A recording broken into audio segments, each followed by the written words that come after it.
I can see our next guest already in the green room. He's probably saving a fight. When you're a promoter on Fight Week, a lot of stuff happens. So he's probably on the phone right now dealing with that. But guys, this man is to me, the Captain America of the New England Cartel. 23-8 professional record.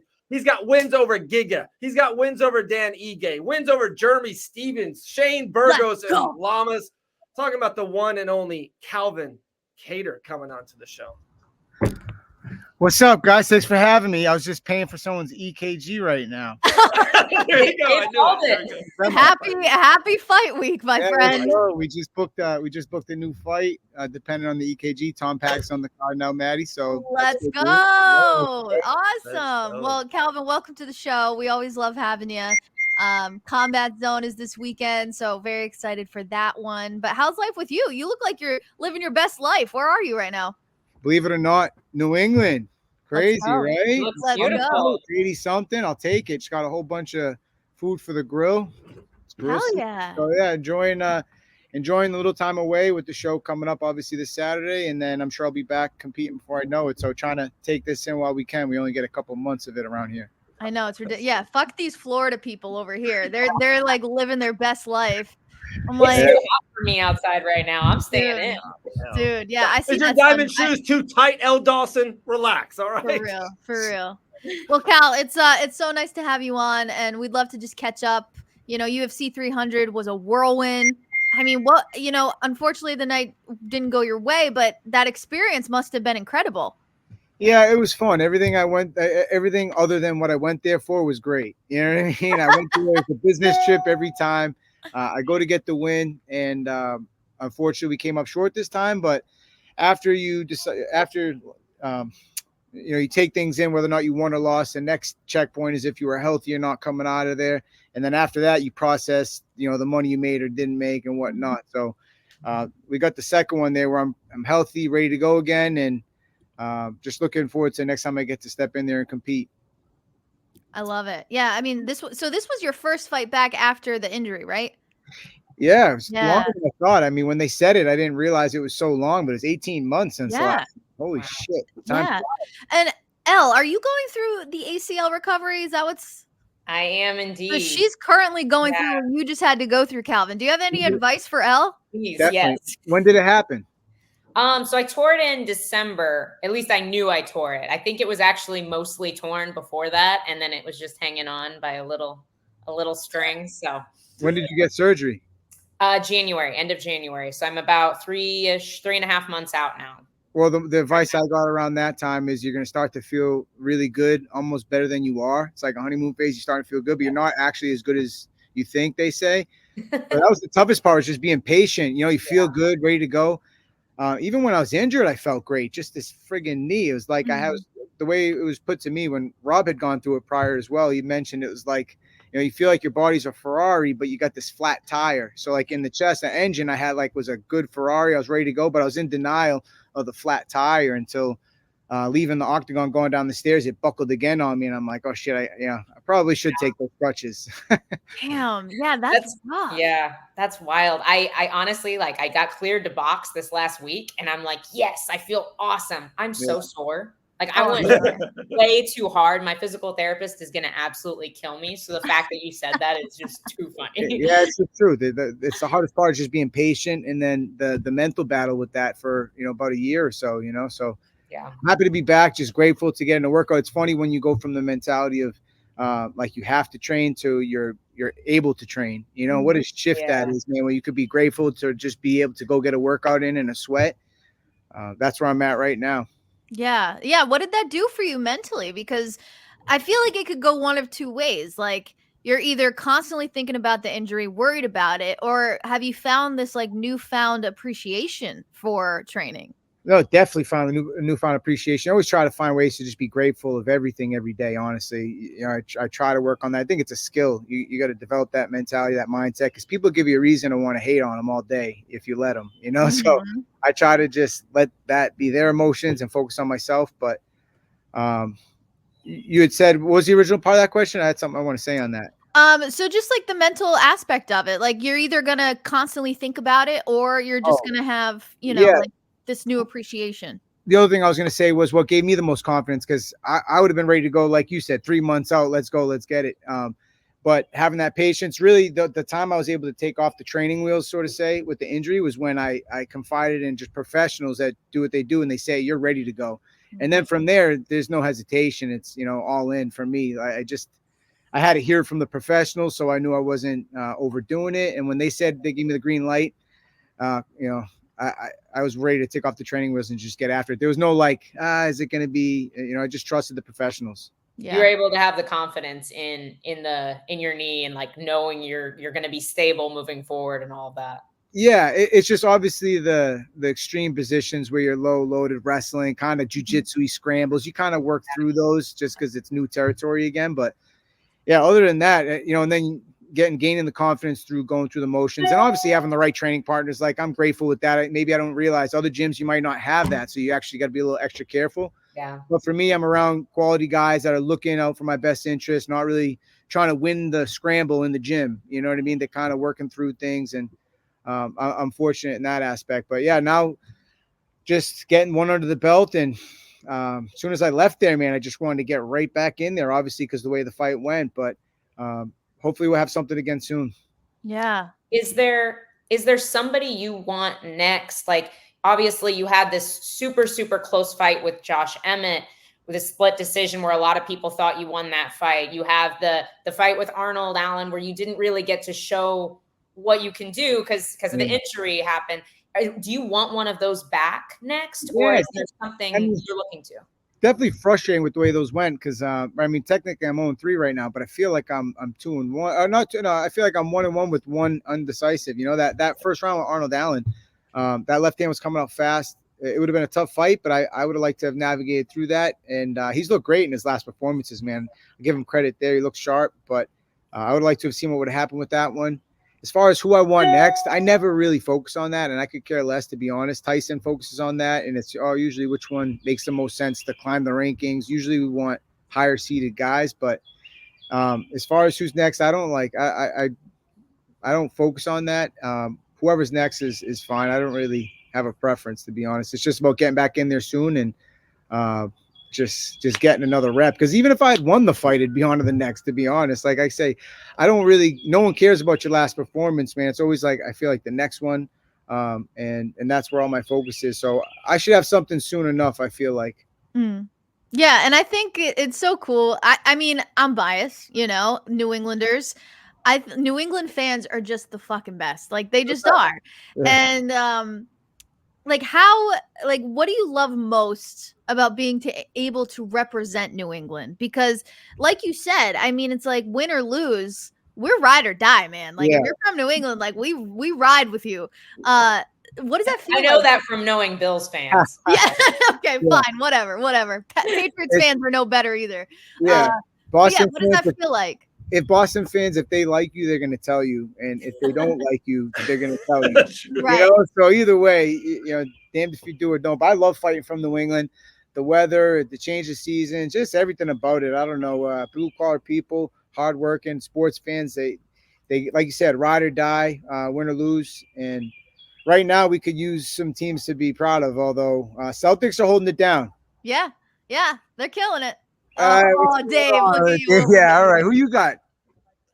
Dude, let's see. I'm a New York guy. I was born in New York. I'm a Floridian, but I'm a diehard New York Knicks fan. It's been a hell of a run. But yeah, Boston's going to win the East. I'm a realist here, Calvin. We got nothing but love for you. I'm gonna double down on the New England fan stuff that Maddie was saying, because NEF was they brought me up. I'm a Florida guy. They had me doing some commentating for them, and that was like my first show in the New England area. And I was like, Maddie, this is like insane. Like, the crowd was amazing. I was so pumped. And I know Combat Zone's this weekend. I want to give all the love to for you for this weekend. You guys have incredible fans up there in the Northeast. How cool is it to have a great market and somewhere that you can kind of keep on going back and forth for Combat Zone? Yeah, it's awesome, man. Like you said, I just remember growing up in the area, I had goals of just there was this website that was around for all the guys that had the rankings and shit. My goals were simple, seeing the guys competing on there. First was trying to become fighter of the month, things like that. Yeah, Climb the amateur, or the pro rank. I actually never fought amateur, but I was trying to go to the pro rankings, get climbed to be number 1, and then seeing those checkpoints, and then all during that period of time watching Joe Lazon, Kenny Florian main event against each other, 2 Boston guys. Just thinking how crazy that would be. These guys are like the main event, both guys from Boston. How cool is that? And then you fast forward where we're at right now, and we're in it, fighting the best guys in the world. And like we get to do this, what a ride it's been to just get to this point. But to say I'm satisfied would be far off. Like I got big goals, and it's just frustrating, man. They don't always go as planned. And when they fall short, I always say it's never because I didn't work hard enough. It's just minor adjustments. And every time we step in there, it's like the Super Bowl. Whoever makes the first mistake, can be really costly. So, yeah, just it's wild, man. It's great to see how far the sport's grown, though, to answer your question, as far as being from New England and seeing, first of all, the gyms in the area. I remember I used to have to either go to Derry, New Hampshire, which is like 30 minutes, 40 minutes north, or all the way to Boston, which is like 30, 40 south. There's nothing in the middle. And now there's gyms all throughout, and it's really accessible for the next generation. And it's cool to see it grow. And then just trying to motivate and inspire people from around here, show that I made my debut with Combat Zone. It's yeah. cool. I wanted to real quick. Did you say you didn't fight amateur? I was going to ask the same question. Yeah, no.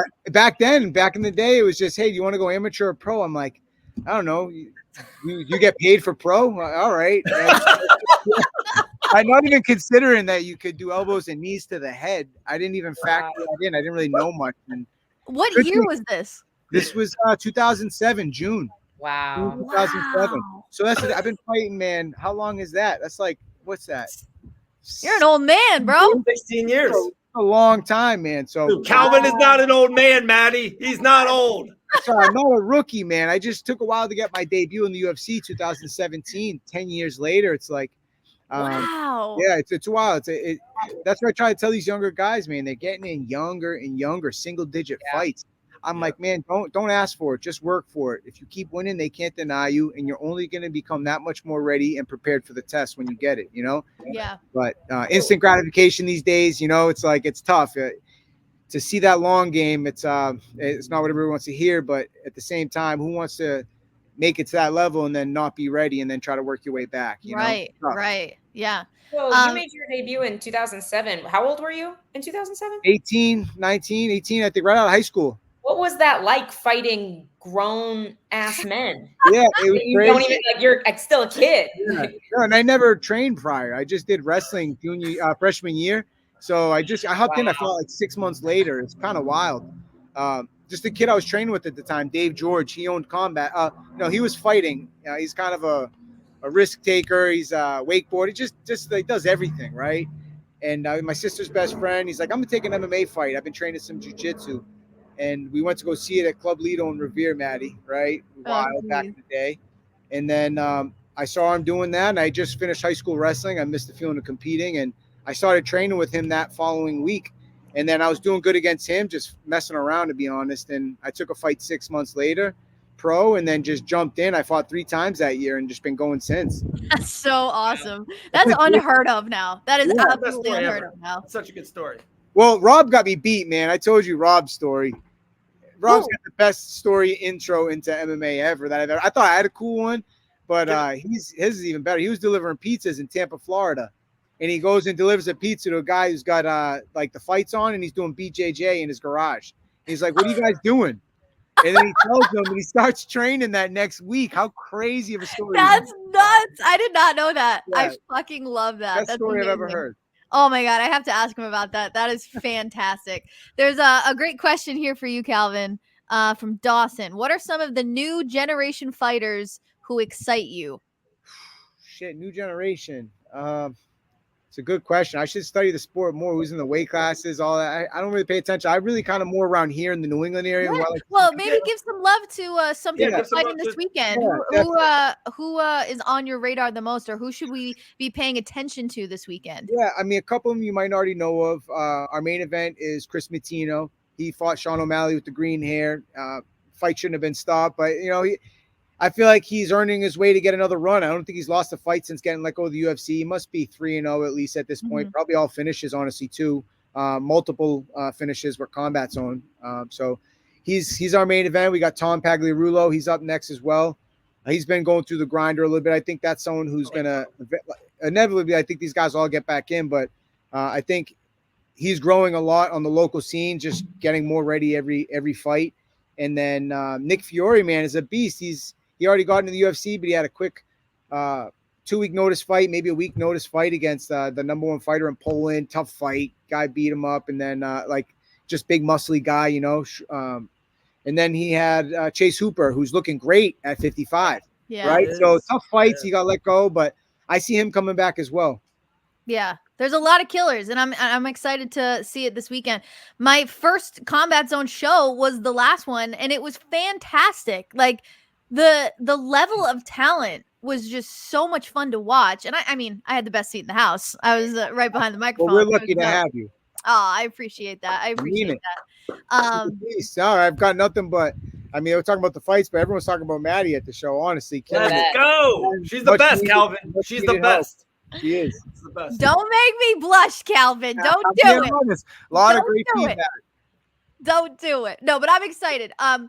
What can if this is the first fight or the first Combat Zone experience that they might have this coming weekend, how would you describe it to people? It's like nothing you've really felt or seen, because if you go live, it makes you feel feelings that otherwise you can't get from another sporting event. It's crazy. Yeah. On the local scene, it's small enough that you'll hear maybe family from both sides of the arena screaming. Right. It gets pretty wild, but at the end of the day, if you got the people on the outside screaming, people inside the cage are hugging, it makes no sense. But it's the best. Have you ever had a family v family crowd fight? Oh, no, knock on wood. No, actually, my family, yes. My family, yeah. My family is crazy, man. Yeah, they're wilding, but in Jersey, all over the place. But no, for the most part, I like to say that it was tough kind of working our way to get these arenas and grow. People think it was so taboo back in the day when we were first starting out. Right. And it's great to see UFC on ESPN nowadays. And yeah, it's grown so much, the sport, and to be able to see people bring their kids. We're a family run event. My mother's working the front door generally at all these events, and my brother's helping out. It's a family run event. We love to see kids, family, everybody in there. We offer special discounts for the kids to bring them in, and you're seeing a lot of them come in more and more nowadays. And my favorite is seeing the girls and even like older women that you wouldn't be surprised, like, who are you here to see? And no one, just watch the fights. Right. I'm like, I just want to give them a hug. I love it. I love the average fan that knows nobody or really not much about the sport, but wants and to they're just coming to hang. They're coming to enjoy the violence. It's great. My favorite things. Go ahead, El. Go ahead. Oh, I was just going to say something I had said a couple years ago that I feel like we aren't having to worry about as much as like, oh, local MMA is just dead. Like local MMA is dying. And now we're seeing a handful of fighters like you, Anthony Pettis. You guys are starting local shows. And I think you're giving these fighters tons of opportunity. Like I have struggled to find fights on the regional scene. A lot of other fighters do.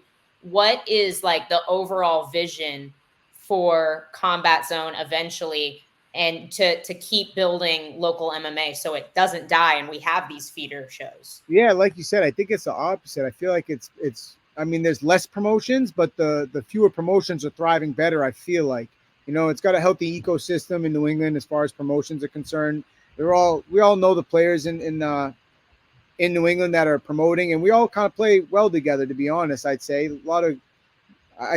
great promoters out in the area that are doing that are running successful, great events, and there's a lot of fighters. There's a lot to pull from. So really, it's like there's plenty for everybody to eat and promote and give fights to. But as far as Combat Zone's goals, I'd love to just continue to stretch our legs a little bit. We've had an event in Massachusetts the last 2 years at the Encore Casino, and I love to see us just kind of spread out from there. Maybe another out-of-state show, and then just do events quarterly at each location. Just keep the team a little bit busier and continue to see it grow, and just provide us. My whole goal ultimately is to just provide a stage for guys to compete and get to the next level locally around here, because there are few promotions, just like I did. If it wasn't for Combat Zone, I'd never be in the UFC, and it's changed my life, and I'm just trying to pay that forward. And there's been years where I've lost money or broke even, and it's nice to see where it's at now, where I'm able to pay people and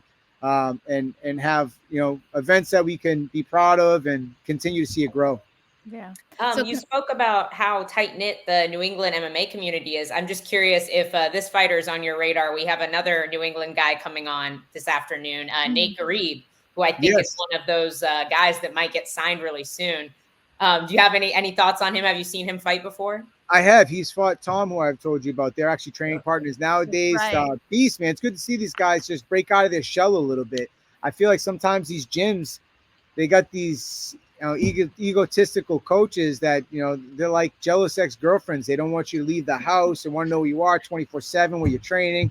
It's like, man, it's not helping these fighters get, you know, cross training, because there's not one powerhouse gym around here. So we got to mix it up, you know. And Nate is one of those guys who's mixed it up, and there's no surprise that he's getting his next level opportunity hopefully soon. But he's a beast. I've trained with him a couple times, and more than anything, he's just got the right attitude for training. No egos, hard work, talented kid. Yeah, very 100%. talented. So Also, Combat Zone, go ahead, Dave. I was going to say next, coming in literally in 3 minutes, we got Kevin Carrier coming in. He's fighting this weekend for Combat Zone. Oh. We're trying to give you guys a lot of love, pushing the scene, dude. Maddie's told me nothing but great things about the show. I'm going to be honest. Maddie's way better than me, Calvin. Like, way better than me. Well, we got to bring you out. We got to bring you out to compare. Fly me out, my man. I'm coming. You let me know. I'm coming. I would love to be there. But Maddie's way better than me. I'm just being honest. You know. Yeah, Maddie's a mainstay, but you can Much audition. prettier. Come on. Yeah, I love it. I love it. Earn your spot, Dave. Yeah. Earn it. Yeah, earn it. I think I will do okay. I think I can Yes. do okay. We're on the Maddie's the CZ 84. I love it. All right, so 2 more things, Cal. Combat Zone 84 this weekend. How can people watch it? On Combat Zone MMA.com, czmma.com, you're able to get a stream link there, or come in town at SNH Arena in Manchester, New Hampshire. If you're local, come check out some fights. Yeah. And what about the VIP experience? Tell me a little bit about that too. Oh, that's gonna be a lot of fun. We're really looking to bring in just some UFC guys from around the area, and hopefully out of state eventually too. I'm gonna make that more of a fun experience. But yeah, if they come in, they got it's a catered event, food, and just chance to meet, you know, some of your favorite fighters locally in person while eating some food before the fights, and then throughout the night of the fights, kind of like the Apex shows where they got the behind the apron with the food and the fights. Yeah. Really just trying to mimic the UFC, man. They're the best ones doing it, and they're successful for a reason. So just trying to copy the blueprint. Perfect. And one more local question here. Somebody has a question for you. They want to come in. We want to know where Betty White is. Man, where's Betty at? Honestly, in this new spot out here, we're in Salem, New Hampshire, man. We gotta watch out for the Hawks, Bobcats, all this crazy shit, man. So she might be in the house. This is going to be the co-main event of the next Combat Zone. Ross, we gotta bring her to the show, bro. I have to have my mother bring Betty, but cute as hell, man. We're I doing love all it. right. We'll see you, man. Yo, good seeing you, buddy. Dude, Frenchies are the fucking best. We breathe the same, so I got a lot of empathy for those dogs. Dude, She's trying to bring me the dog right now. No, she's inside. It's good. It's good. damn it. We'll save it for in person. Okay. dog. Yeah. I No, can't but imagine having a dog that's a size that could get carried off by a hawk. Imagine that. Honestly, yeah, I don't know, man. She's a little feisty. They got a low center of gravity. I like to see it. Yeah, I'll be impressed by the hawk if it could pull it off. that'd be hilarious. You definitely got to bring the dog soon. Yeah, Frenchie life is the best life. Calvin Kattar, thank you so much for joining us. I look forward to this Saturday. I'm sure we'll be on and off the phone until fight night. So I'll talk to you soon. Likewise, good talking to you all. Appreciate you. Nixon 7, my man. Nixon 7. All right, buddy. You don't even believe yourself. Yeah. Thanks, Later, Cal. guys. Later, brother. Later, man. Calvin I Kattar. love